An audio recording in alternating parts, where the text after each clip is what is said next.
জ্বালানি তেলের সংকটের কারণে উত্তরের জেলা গাইবান্ধা, তিস্তা, যমুনা, ব্রহ্মপুত্র নদের মাঝিরা রয়েছে।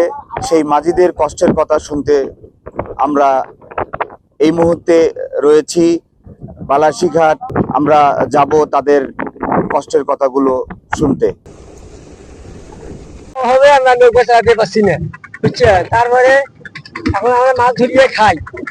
তেল ভাবে আমরা দূরে যাবার পারছি না, এমন বোটে দিয়ে ইপার কোনো মতো একটা হতে পারি।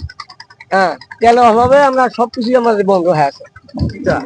এখন আমার তেলের দরকার বাবা, তেলের দামটা অতিরিক্ত হয়ে গেছে। আমি কি করি? এখন যেটুকু মাছ মারি এটা যে আমার সংসার চলে না, তাহলে কি করে? এখন তো আরো অভাব ধরে গেছে।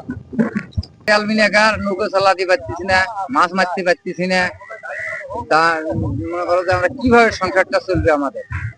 কোন সরকার তো খালি বলে তেল আছে, তেল আছে, তেল কোথায় আছে? তেল ভিনেগার মনে করো এবার এই মানুষজন জনগণ মনে করো যে মারা শুরু হয়ে গেছে। আর নৌকে নিয়ে মাছ মারে যেতে পারি না।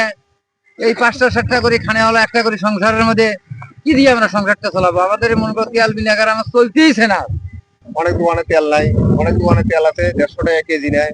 হয়তো পাম্পে যাই 3 ঘন্টা 4 ঘন্টা পর হয়তো 5 কেজি তেল পাই।